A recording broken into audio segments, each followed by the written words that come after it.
Shalom and welcome to Mitzvah Torah. This share is entitled, Can a woman or man go out with an apron on Shabbat where there is no Eruv? It's an interesting question, the whole parak.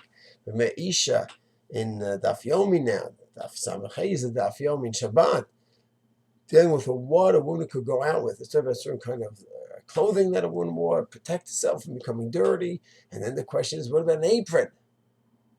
What about an apron? So a woman or man is wearing it just to protect themselves from becoming dirty. Is this defined as a malbush? We have a lot of different categories of a malbush of clothing. Something which is just purely a tachshit, jewelry, nice clothing to walk out in, something of kavod, a tie, which is not practical, but it's aesthetic. An apron is clothing at home to protect the other clothing. So there's Nidbaru, the Binyamin Zilber, writes in as Nidbaru. In the 14th volume, Yud Gimel, Tshuva Yud Gimel, he writes, listen, you have a lot of different categories of clothing. We don't always go out of that type of clothing. You have the jewelry which you go out in, which has all these questions about that, if it's something that your person would take out and take off and show.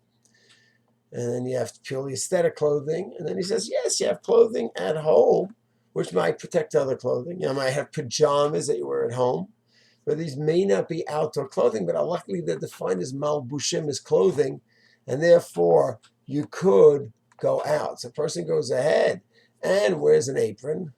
So it's not outdoor clothing, but halachically it's defined as a malbush, and he says technically you could go out. He says it might be reasons to be machmir as a stringency.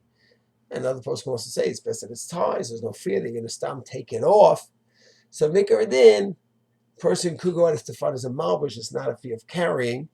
And usually it's not like embarrassing to the point that would be one of those things that we have a gezeira against, a decree that you're going to come to take it off and walk in Shittarabim. Another Shayla totally is considered kavod Shabbat, to wear an apron publicly outside. So I think many people avoid it for that reason, which makes a lot of sense. But technically it might be defined as a malbush, as Nidbru says, and it won't be a violation of carrying and part of the gezeira either. Shalom.